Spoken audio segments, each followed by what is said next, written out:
પંચમહાલના ગોધરા અને દામાવાવના મુખ્ય માર્ગ છારિયા પાસે જારમાં બાયોમેડિકલનો કચરો જોવા મળતા લોકોમાં રોષ ફેલાયો છે। પંચમહાલ જિલ્લામાં આવેલા ગોધરા અને દામાવાવના મુખ્ય માર્ગ પર છેલ્લા કેટલાય સમયથી કોઈ અજાણ્યા બોગસ તબીબ દ્વારા બાયોમેડિકલનો કચરો નાખવામાં આવે છે તેમ જાણવા મળ્યું છે। આ કચરો ગોધરા અને દામાવાવના મુખ્ય માર્ગ પર આવતા છારિયા અને મુલ્લાકુવા ચોકડીની વચ્ચે જંગલમાં નાખવામાં આવે છે। આ જોખમી કચરો ફેંકનાર કોઈ બોગસ તબીબ હોઈ શકે એવી લોકમુખે ચર્ચાઓ સેવાઈ રહી છે અને આજુબાજુના લોકો દ્વારા એમ પણ કહેવામાં આવે છે કે જો આરોગ્યની ટીમ તપાસ કરે તો આજુબાજુના ગામડાઓમાંથી બોગસ તબીબો પણ બહાર આવી શકે તેમ છે।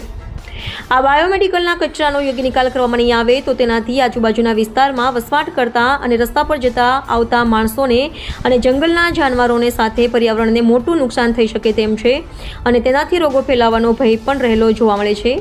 બાયોમેડિકલ કચરાના નિકાલ માટે જે નિયમો છે તેનું પાલન થવું જોઈએ, પરંતુ અમુક તબીબ આવા નિયમોનું પાલન કરતા નથી, જેથી આવા તબીબોનું લાયસન્સ રદ કરવું જોઈએ અને વહીવટીતંત્ર દ્વારા આના પર કડક પગલાં લેવામાં આવે તેવી લોકમાંગ ઉઠવા પામી છે।